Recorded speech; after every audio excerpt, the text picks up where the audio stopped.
my beautiful friends of the internet. Welcome back to my channel. If you're new here, welcome. Today, I'm going to be discussing all of the 7 books that I read. Did I read 7? Yes, I read 7 books in the month of November, and I'm going to be talking about every single one and reviewing them. So if you're new here, how I do my wrap-ups each month is I start with the book that I like the least, and then I work my way up to the book I like the best. So I start with rants and I end on raves. This month I had a mixture between like mediocre trash and books that I'm absolutely obsessed with, like new all-time favorites. So let's get started, shall we? I'm filming this video before work. Like I literally have to start work in like 25 minutes. I don't know if I'm gonna make it. Very typey. I guess we'll find out. I'm also moving tomorrow. Like I get my keys tomorrow. So like everything is just a disaster. I still have so much to pack. There's a snowstorm outside. Every single time I move, there's a snowstorm outside. Anyways, we'll talk about that later. So this will probably be the last video in this apartment that you see. Possibly. Most likely. Okay, let me start with the book that I liked the least. And it's one that I was really excited to read, and it's The Unbearable Lightness of Being by, what is this author's name? I can't read. Milan Kundera? Okay. I was really excited to read this book. And let me just start out by saying I loved the premise of this book. So he starts out like talking about Nietzsche and his idea of eternal return. Like, what if we have to live the same life over and over again? Like, instead of being reincarnated into another thing, like, what if it's just the same life over and over and over? So he took that idea from Nietzsche and turned it into, okay, what's better? To live a life of lightness, so freedom and, you know, being free-spirited, go with the flow, like don't take anything too seriously, blah, blah, blah. Or to live a life of weight, where things have value and meaning and depth and things feel like a burden, basically. And of course, most people will pick, oh, well, I want to live a life of lightness.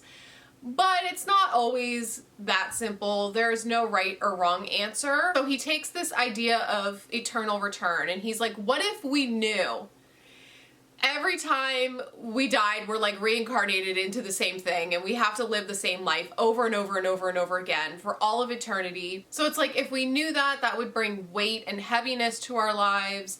But then if we think that, you know, this is the only life that we have to live and like nothing that we do matters, we're living a life of lightness, which is basically meaningless. So it's like, do you want to live a meaningless existence or do you want your life to have like depth and value?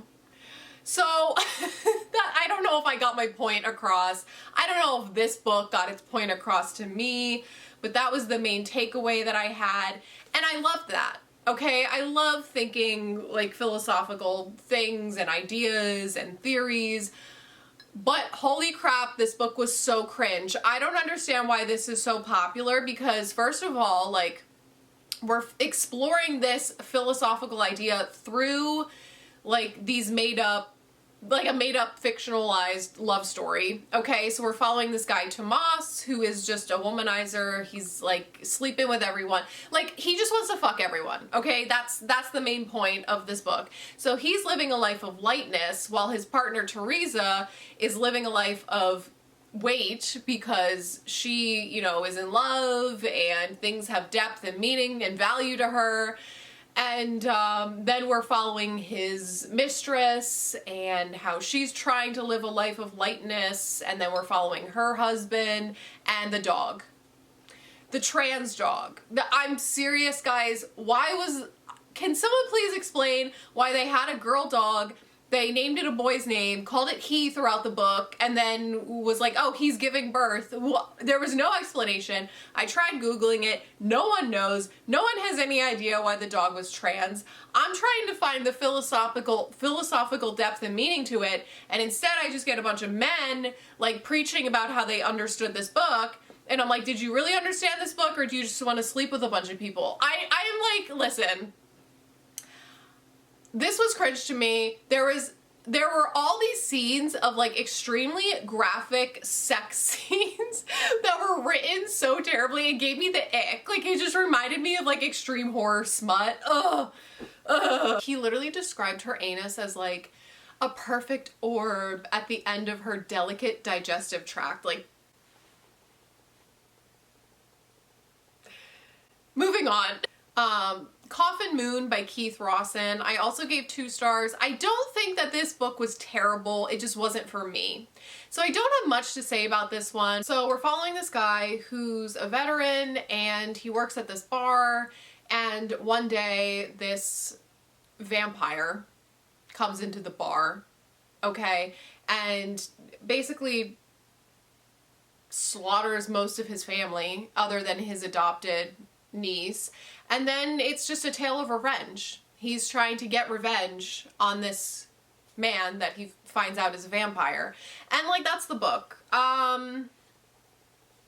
It's basically like a man thriller horror. And I know people are getting triggered that I said that, okay? But to me, I'm like, a man who loves thriller and horror would probably love this book, okay? I don't know what else to say. I was bored out of my mind. It's very like action, revenge, like guns and blah blah blah. Like things that I don't like in my books.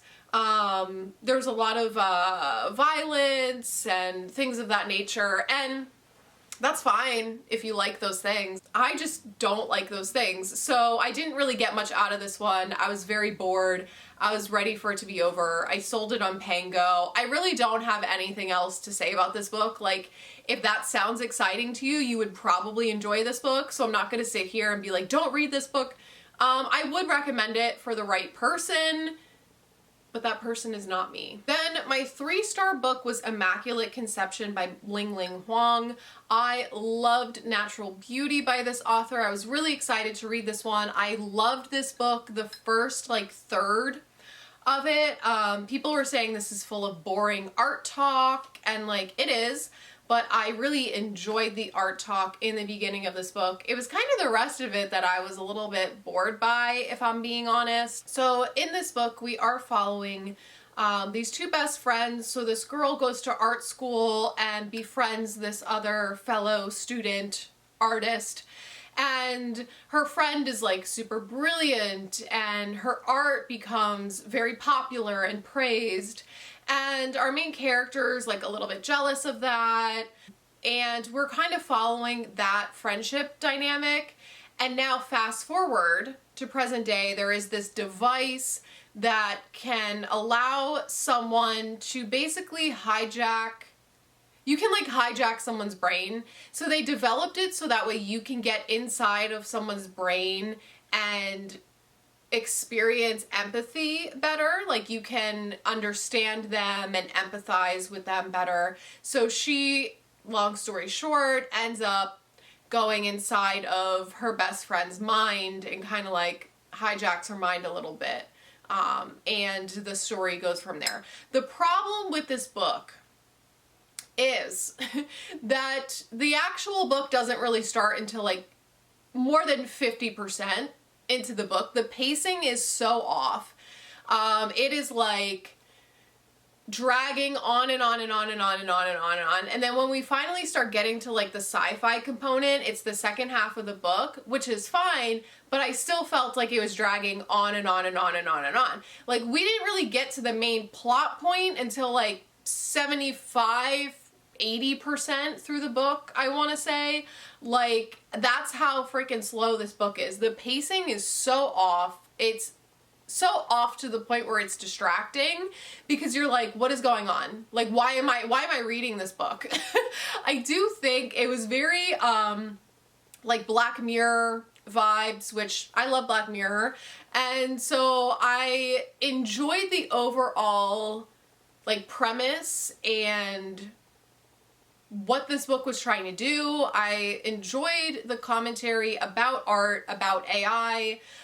Is all art original? This author also touched on things like class and privilege, and also just like their friendship dynamic and jealousy and things of that nature. And I enjoyed those components, but the actual storyline, I was like, wow, is anything going to happen?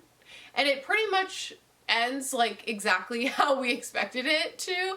I don't know. I just found myself really tuning in and out of this one. It took me forever to read. I do think the actual writing was great. Like when she, you know, goes into these like deep dive tangents about art, when people said that the book was boring, I found it fascinating. I was like, wow, this is so meaningful, and I don't know. I enjoyed the boring parts of the book, and I think the parts that other people enjoyed I found to be boring. Maybe I'm a little bit backwards. I don't know. Overall, would I recommend this book? Yes, I gave it 3 stars. A lot of people are just saying the same things about this book, about the pacing, so just be mindful of that. Then my 4-star books, I read Letters to a Young Poet by Rainer Maria Rilke. This is just 10 letters that Rilke wrote to a young man, basically giving him life advice, career advice, writing advice, love life advice, just a lot of advice. And I thought that this was so meaningful. I don't know. Am I obsessed with it like other people are? No, but I did get a lot out of it. I highlighted a lot, I tabbed a lot, I put a little sticky note in here in the beginning with all my like life lessons that I was learning while reading the book. And some themes that he kept bringing up were embrace solitude, and love challenges you, not completes you. Everything you need is within you, and life is happening for you, not against you. Difficult experiences help us grow. Love requires a deep sense of self and individuality. Like, you have to love yourself before you can love another person. Sadness is important for growth. We learn more about ourselves from sadness than joy. And when you're feeling sad, you just kind of have to sit in solitude and reflect, and kind of sitting with that sadness helps you understand yourself better than trying to constantly distract yourself. And I don't know, I really enjoyed this book. Like, this is a book that you read when you're sad, you know? When you're sad, you're feeling some type of way about life, I feel like you can sit down with this book and get something out of it. Yeah, I feel like this is hyped for a reason. It's a classic for a reason, and I'd like to read more from him in the future. Then I read a book for a Patreon vlog, so I'm not gonna go super in depth because that will be up on my Patreon, and the link is always in the description box down below if you want to join us. But I read Human Acts by Han Kang, and this was sent to me by one of you guys. This was sent to me from Jillian, so thank you so much, Jillian. I enjoyed this book. It is very, very sad. So the author wrote about this uprising that happened in South Korea in 1980. So basically there were a bunch of like student-led protests that, you know, they were protesting because the president was killed, and there was a bunch of stuff going on with their political system, and so they led these protests, and a massacre happened. Like, their military went out and decided to kill a bunch of their own people and killed all of these students that were in these protests. So this book is very heavy. This book is very emotional. We are following, it's broken up into a bunch of different parts. So like, we're following this boy who's working in a gymnasium with the dead bodies, and people are coming in and trying to identify like the dead students, and he's looking for his friend that died. And then we're following like the actual dead boy posthumously. Then we follow a prisoner years later. We follow like a factory worker years later. We follow a grieving mother years later. So this book happens in the span of many years. It's kind of showing the impact that this event had on all these different people from different areas of life in South Korea. And it was so deeply emotional. Some chapters are in second person, so it puts you in the shoes of the person going through the trauma. And that's all I'm gonna say. It's very impactful. I learned a lot. I learned history reading this book. And yeah, I thought it was really well done. There were some chapters that were very slow and boring. That's why I gave it 4 stars. Like, there were some that I was like, okay, I'm not obsessed with this, but I can see why it's in there. I can see why it's done. But yeah, just be in the right headspace before you pick this one up. Then moving into my 5-star books that I'm absolutely obsessed with. These are new favorites. I read a memoir by Lucas Gage. I wrote this for attention. Lucas Gage is in a bunch of movies and shows. He was in Euphoria, he was in White Lotus, to name like the popular ones. And this is basically, you know, the story of his life and things that happened leading up to his diagnosis of borderline personality disorder. I specifically wanted to read this for that reason. I love a good BPD memoir, okay? And this one was so good, so well written, so interesting. I loved the way that it was laid out. Like, you didn't really get into the BPD stuff until the very end of the book when he starts going to therapy and gets diagnosed. But you see his life story and all the events that happened and the fucked up things that happened in his childhood and things that happened with his parents and his siblings. And then we start getting into like his love life as he gets older, and you see the patterns. I mean, unless you don't know anything about BPD, like, that's fine. But for me, like, you see the patterns and all the things that happened that probably like triggered what's been going on with him mentally, and then it just leads up into this like just super meaningful conversation and depth about borderline personality disorder and how, like, you know, if you have BPD, like, you're a human too and you deserve to be treated like one. And when you tell people I have BPD, it turns into this like, all of a sudden you can't be trusted, you're crazy, anything that you do, it's seen as a symptom.